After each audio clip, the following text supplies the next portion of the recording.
ये virtual university की mid term की सॉल्व सब्जेक्टिव क्वेश्चन सीरीज की वीडियो है। कंप्लीट सीरीज इस चैनल के ऊपर अपलोड की जा रही है और आज की वीडियो के अंदर आपको ENG 505 के मिड टर्म के कुछ सॉल्व सब्जेक्टिव क्वेश्चंस करवाए जा रहे हैं। इसमें सबसे पहले है describe Edward Anthony model.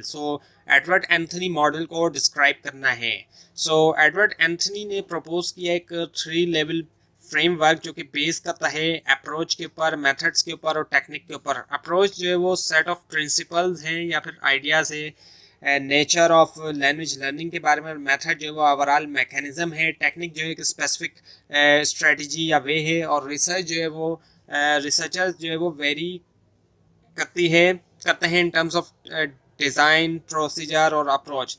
Anthony का फ्रेमवर्क जो है वो एम्फेसाइज किया उसने अप्रोच, जबकि रिचर्ड्स और जो रोजर थे कंसिडर किया मेथड को एज अ ब्रॉडर टर्म जो है अप्रोच के कंपैरिजन में। और रेपका और स्टर्न ने जो है वो क्लेम किया कि जो मेथोडोलॉजी ऑफ मेथड या फिर मेथड है या मेथोडोलॉजी है वो ब्रॉडर टर्म है जो कि कवर करती है रेस्ट, गोल ओरिएंटेशन, ऑर्गेनाइजेशन, प्रोग्रेसिवनेस और लिंकिंग जो है एज, लिंकिंग ऑफ एज जो है कंटेंट के साथ और सक्सेसिवनेस के साथ जनरल कैरेक्टरिस्टिक्स हैं मेथड्स की। जबकि मेथड और मेथडोलॉजी जो है वो रिलेट करती है प्लानिंग ऑफ स्पेसिफिक टास्क के साथ, कंटेंट, प्रोसीजर और जो असेसमेंट है। उसके बाद ये कि की फीचर लिखे हैं परफॉर्मेंस के।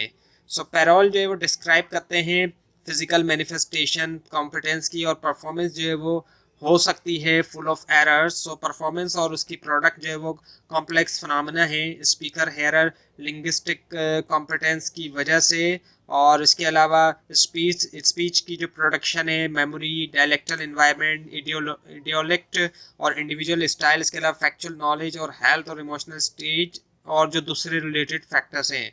उसके बाद एक डिफ्रेंशिएट करें डिडक्टिव और इंडक्टिव लर्निंग, इन दोनों तरह की लर्निंग के दरमियान। Deductive learning teacher centred approach होना, इससे मुराद ये कि प्रोवाइड करना लर्नर को एक अंडरस्टैंडिंग ऑफ रूल्स जो कि फॉलो किए जाते हैं एग्जाम्पल्स और प्रैक्टिस से। और रूल्स जो हैं ये प्राइमरी फोकस के होते हैं और प्रैक्टिस इनकरेज की जाती है एग्जाम्पल्स के थ्रू जो कि इनकलकेट करते हैं रूल। और जो की फीचर हैं ये जो लर्निंग है ये सूटेबल है लर्नर्स के लिए जो कि जिनको ज़रूरत है क्लियर बेस की कि वो शुरू करें एक न्यू लैंग्वेज आइटम के साथ, और एक कस्टम्ड होते हैं ज़्यादा जो ट्रेडिशनल अप्रोच है उसको, और लैक करते हैं ट्रेनिंग के, फाइंड करें rules them self. Inductive learning जो कि लर्नर सेंटर्ड होना शुरू होती है एग्जाम्पल्स के साथ और रिक्वायर करती है लर्नर को कि डिटरमाइन करें रूल्स जो कि रिलेवेंट होते हैं एग्जाम्पल्स के साथ। डिटरमाइन करना रिलेवेंसी जो है रूल्स की जो कि अप्रोप्राइट है एग्जाम्पल्स के लिए। चैलेंजिंग टास्क होता है लर्नर के लिए और ये इक्विप करता है लर्नर को नॉलेज ऑफ कॉन्सेप्ट्स के साथ।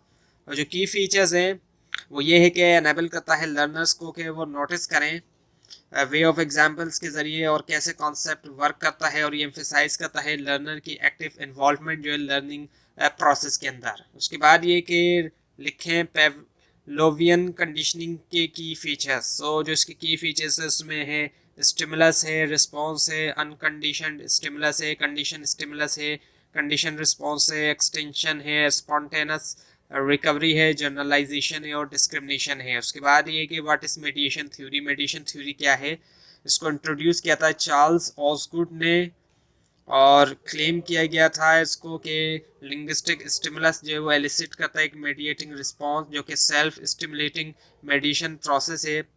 उसको जो है वो व्यू किया जाता है एज अ कवर्ड और इनविजिबल, एक्टिंग करता है वो with in the learner.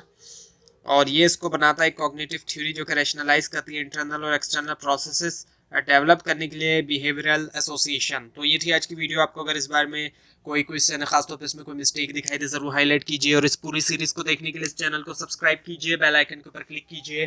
Thanks for watching this video and best of luck for your exams.